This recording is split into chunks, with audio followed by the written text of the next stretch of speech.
With the news that broke that Shane Lyons has been let go as the athletic director for the West Virginia Mountaineers athletics program, the question has arose, who will be the next AD at West Virginia? Well, apparently there's a list. Who's on that list? Pull up a chair, sit back, relax, and I'll tell you.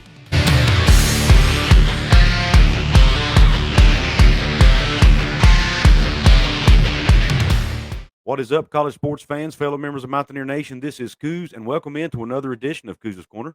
So pull that chair up and let me serve you up this shot of top-shelf college football content. If that kind of content is for you and that's what you like, please hit that red subscribe button if you haven't yet. Please give me the thumbs up on this video if you like it. Please share this out with all of your college sports-loving friends. And last but not least, please drop a comment below once you've had a chance to hear this list and let me know what you think about these names. Who do you like? Who do you not like? And are there names you would like to add as candidates for this AD search? Now, the information I'm about to share with you about this list comes from a media source that covers the West Virginia football program, or all of West Virginia athletic programs for that matter. And I can't share the source with you, but they are a member of the West Virginia media. Now, we all know that Turnkey ZRG has been hired to conduct a search, a nationwide search for the next AD. Well, apparently, in addition to that nationwide search, leadership at West Virginia also has their own list of candidates that they want to interview or vet out. Most of these candidates, if not all, have some ties to WVU. And who are these candidates? Some are names you will definitely recognize. Some are names you may not recognize and may not expect to see on this list. Now, this is just speculation, but it is a member of the media that I got this information from, so take that for what it's worth. The first name on this list is Rob Mullins. Rob Mullins is basically popping up on everybody's list. This one is not a surprise. Rob Mullins is currently the athletic director at the University of Oregon. And we all know that Oregon is one of the most recognizable brands in all of college football. They've had great success under Mullins' watch in the 11 years he's been the athletic director at Oregon. Mullins is a graduate of WVU. He got his sports management degree from WVU, and not only has been the AD at Oregon, he's also served in the athletic department at the University of Kentucky. He was the executive associate director of athletics in Kentucky from 2002 to 2006, at which time he was promoted to deputy AD before taking the role at Oregon. Now, when he was at Kentucky, he was known to be an accounting and auditing guy. That's what he was known for. He was really good at promoting sound fiscal management and self-sufficiency at UK. And while he was there, he expanded UK's operating budget by more than 70%. So someone like Rob Mullins with that kind of background would be able to really increase the athletic department budget at WVU and hopefully bring in some additional revenue, which is one of the things that Shane Lyons was being docked for. A lot of the leadership at WVU were saying he was not doing a good enough job bringing in additional revenue for the athletic department, which is one of his primary roles, let's be honest. Now, next on this list, a name you may also be familiar with, Whit Babcock. Whit Babcock is currently the athletic director at Virginia Tech. He's been in that role since 2014. Now, Whit Babcock's connection to WVU, once again, he is a graduate of WVU. Got his master's in sports management from WVU and actually worked in the athletic department as the assistant AD from 2003 through 2007 before moving into a role at Missouri as the associate AD, where he served from 2007 to 2011. Then he became the AD, the athletic director at the University of Cincinnati, and before taking the role at Virginia Tech in 2014. Now, while he was at Cincinnati, he made an interesting hire when he hired Tommy Tuberville to be the football coach for the Bearcats. Now, Tommy Tuberville had had great success at Auburn, had done okay at Texas Tech, and then, to a lot of people's surprise, took the job at a group of five school at Cincinnati. Well, while he was at Cincinnati, he did not do as good. He was only 29-22 at Cincinnati before leaving. Well, Whit Babcock, as we all know, has also had to make a couple of football coaching hires at Virginia Tech. Most recently, he hired Brent Pry just this past year to be the coach. And before that, when Frank Beamer retired, he hired Justin Fuente, who had been the head coach. I think it was at Memphis. Correct me if I'm wrong in the comment section. But he had had great success at Memphis. It looked at the time like a good hire. He brings Fuente in at Virginia Tech, but Fuente he did not end up succeeding at Virginia Tech. He regressed over his time at Virginia Tech. When he started off, he did well the first couple of years, but then he gradually regressed and ended up not making a bowl game his last season in 2021. And subsequently got fired for that. Now, a lot of people around the Virginia Tech program said Fuente was not doing a good job recruiting the state of Virginia, and they were missing out on recruits that Beamer's administration and Beamer's staff had been getting. A lot of those guys from the Hampton Roads area that used to come to Virginia Tech, like the Michael Vicks, for example, Justin Fuente wasn't getting those guys. So Whit Babcock has made two questionable hires in his time at Virginia Tech. Brent Pry in his first season is not doing well. Justin Fuente didn't do well. And you cannot help but question the hiring of Tommy Tuberville. Yes, Tommy Tuberville was a big name, but was he a fit at Cincinnati? Apparently he wasn't. So, in my opinion, Whit Babcock would not be a good hire at West Virginia to be the athletic director. I would not be a fan of this hire because I just don't think he has a track record of being successful at hiring football coaches. Now, he has done a good job hiring basketball coaches at Virginia Tech. He hired Buzz Williams from Marquette to be the Virginia Tech coach. Buzz Williams did really well there before moving on to go to his alma mater, Texas A&M. And after that, to replace Williams, he went out and hired Mike Young. And just this past season, Virginia Tech won their very first ACC championship under Mike Young. So apparently his basketball hires have worked out. But we all know that football drives the bus in college athletics now. It's 80% of the revenue stream. So, and Whit Babcock has not done a great job, in my opinion, in making hires for football programs. Now, who's next on the list? Another name you would definitely recognize, and that's Oliver Luck, our former AD at West Virginia. Oliver Luck was AD at West Virginia from 2010 to 2014, was responsible for getting West Virginia into the Big 12. He was the one responsible for hiring Dana Holgorsen. We all know that story. But Oliver Luck did a lot of great things while he was here at the program, at least to us fans. Now, I've heard rumors that behind-the-scenes things weren't as great as we think. But from a fan's perspective and the way the team did and the facility upgrades and things that he was able to do, the revenue streams that he was able to provide for us, I think it was a good hire. Now, Oliver Luck, obviously, we know he played football at West Virginia from 1978 to 1981. He played in the NFL. We know about his AD history. But Oliver Luck had a lot of notable positions as an executive in the athletics realm. He's been GMs of NFL Europe teams. He was the CEO of the Houston Sports Authority, who oversaw the construction of Minute Maid Park, Reliant Stadium, and the downtown multipurpose arena. He served 10 years as a VP of Business Development in the NFL. He's worked in the NCAA compliance office. He's been president of the Houston Dynamo Major League Soccer team. I mean, you name it, he's done it.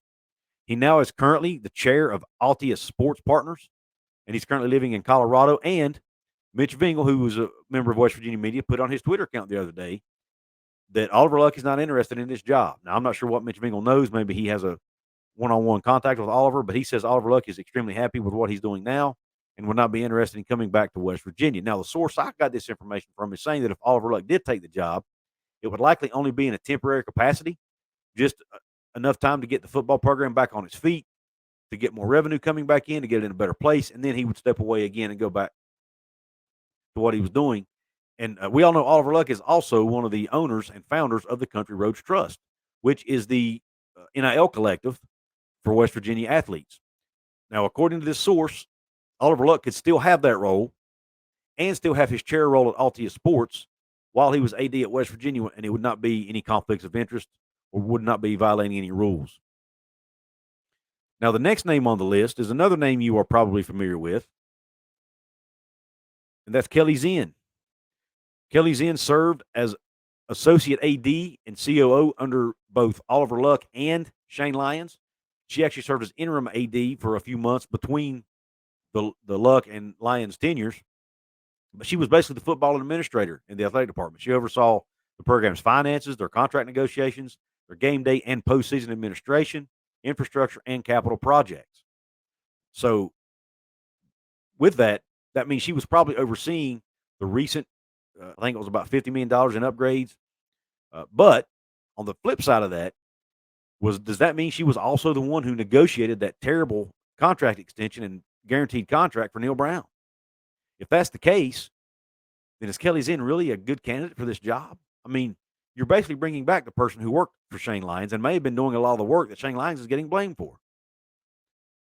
Because in the press release that West Virginia put out, one of the things that, or at least in the Metro News article I read, one of the things that Shane Lyons was being given a black mark for, so to speak, was the fact that he was delegating too much in the athletic department. And if he was delegating stuff to Kelly Zinn, and she was the one making some of these decisions that got him where they are today, maybe bringing her back is not such a great idea. To me, if you're going to bring in a new AD, you need a brand new face, somebody that wasn't here during the Shane Lyons tenure. Just my opinion. Next on the list is a name. Actually, the next two names on the list are names you may not be as familiar with, but the first one is Alex Hammond. Alex Hammond was actually the associate AD, which basically is a fancy name for saying director of ops, during the Dana Holgorsen tenure. And he basically oversaw the operations of the football facilities and the football team. He was Dana Holgorsen's right-hand man, for lack of a better term. He held that role from July 2011 through January of 2019. He was apparently, according to this source, very well respected by the donors of WVU, so his name does carry a lot of weight and a lot of respect. And apparently, Shane Lyons did not have that same respect among the donors. So hiring someone like Alex Hammond could be a plus as far as fundraising and getting money from donors, which is something he also has experience in. In his current role, Alex Hammond is an agent for Athletes First, a coaching and personnel agent for Athletes First. He's in charge of, basically negotiating contracts for athletes and coaches and whatnot. So he would have relationships already with coaches that he might be negotiating with and with agents he might be negotiating with. So that would be a plus for me to have those kind of relationships. Now, he would be kind of an out of the box hire because he doesn't have AD experience, but he does have experience working in athletic departments, and he does have experience negotiating contracts, fundraising, all those things, all the things you need in an AD. And he brings the bonus of having worked for agents or being an agent, so he knows how agents think, and he would know how to negotiate with them. And he also has some experience working for the federal government, which would also be a plus. The last name on the list I want to share with you is Matt Borman. Matt Borman is currently the president and CEO of Tiger Athletic Foundation down in Baton Rouge for the LSU Tigers. Before that, he was deputy AD at Georgia from 2017 to 2021. And during his tenure as a deputy AD at Georgia, he was in charge of fundraising, and they had the most successful 4 years of fundraising in the University of Georgia's history. So he is phenomenal at bringing in revenue and bringing in funding for athletic departments. Now, I understand it's Georgia. It's probably a lot easier to fundraise at Georgia because they're a bigger athletic program. They're in the SEC. We all know they have a lot more money at their disposal than West Virginia does. But that being said, it would still be useful to have somebody with his fundraising experience and apparently his success that he has at Georgia. Now, before going to Georgia, he was the executive director and lead fundraiser for the Mountaineer Athletic Club. So that means he has ties to West Virginia. And not only that, he has his master's degree in sports management from WVU. So there again, another candidate with ties to the university who is an alum of the university and who's worked for the university. So he understands the culture. He understands what it takes to raise money at West Virginia. He understands the challenges that they face because we all know the athletic director also oversees the MAC. And he knows what makes the MAC function and for it to function properly. Let me know in the comments before I move on here what you think about these names. Are there any of these names that stick out to you as good candidates? Personally, I love Rob Mullins. He would be my first choice. Rob Mullins was actually offered the job in 2015 before they hired Shane Lyons, turned the job down, said he was happy at Oregon. But with what's going on in the Pac-12 right now, the potential stability in that conference, Oregon, that might be a more attractive job to him now. Maybe he likes the idea of being in the Big 12 now versus being in the Pac-12. And if he sees Oregon has no chance of going to the Big 10 in the future, and the Pac-12 may be unstable, maybe he decides, hey, it's time to go back home. Time to go back to Morgantown and work at West Virginia, where I got my degree and where I grew up. Rob Mullins is a native of West Virginia, so maybe he wants to come home. Maybe it's that time in his life. Oliver Luck, I like the choice of Oliver Luck, obviously because of the success he's had here in the past. Not a fan of Kelly Zinn and not a fan of Whit Babcock. I do like the idea of Alex Hammond and Matt Borman. I think it'd be interesting out-of-the-box hires that could potentially help raise money and get the athletic department in a better position. Now, another thing that I got from this source is something very interesting, and that is in regards to Neal Brown and his future here. Now, Neal Brown, there's been a lot of rumors floating around. Yes, he's tied to Shane Lyons. He'll get fired too. No, he won't. He's going to be here another year. I even said it in one of my videos because I got that information from a source, and that is still something that I think is true, or at least possible. But I do think it's still possible for Brown to also get fired at the end of the season. And here's why. According to this source, and what this source is speculating, this is just speculation now. This source is saying that whether or not Brown gets fired at the end of the season may depend on when the new AD gets hired.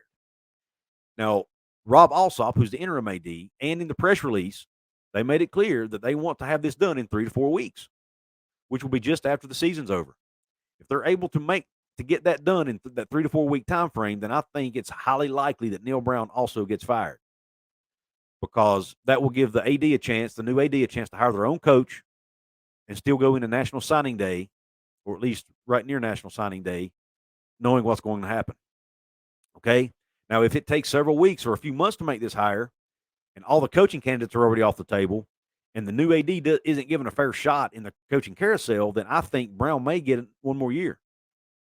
And what happens after that year, who knows? He may go out and win 9 or 10 games next year, and they end up keeping him. But there again, it is the belief of this source that if Brown, or that if the new AD is hired in that 3 to 4 week time frame, that new AD will be given the responsibility to hire their own coach. So let me know in the comment section, what do you think about this situation? Do you like the names I read out on that list? Or would you rather this turnkey ZRG firm bring in somebody from the outside who has no ties to the school, that doesn't have any biases, and can bring a fresh new eyes to the situation, so to speak? Folks, if you want to support me financially, right now is the time to do it. If you've been thinking about getting something from my merch store, now's the time. They're having a fall sale right now from today that I'm recording this video, Tuesday, November the 15th through Sunday, November 20th. There's a 20% off sale in my merch store. If you click the link at the top of my description box right now, you can get you a shirt, a hoodie, a ball cap, a tank top, whatever you want, a coffee mug. There's all kinds of different things to choose from over there. You can get my channel logo. You can get the JD logo. You can get all kinds of different items over there to choose from. Go check it out. Also, you can hit the join button below this video, become a member of my channel, take advantage of those perks. If you can't do any of that and you just want to support me for free, there's 4 ways. You can hit the red subscribe button, help me get to that 5,000 subscriber mark. You can like this video. You can share this out with your friends and let them know about Cougars Corner.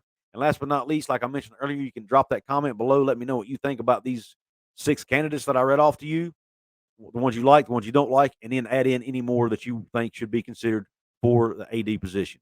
Well, in the meantime, I really appreciate your support. I really appreciate you tuning into this episode of Cougars Corner. And until the next one, Q Country Roads.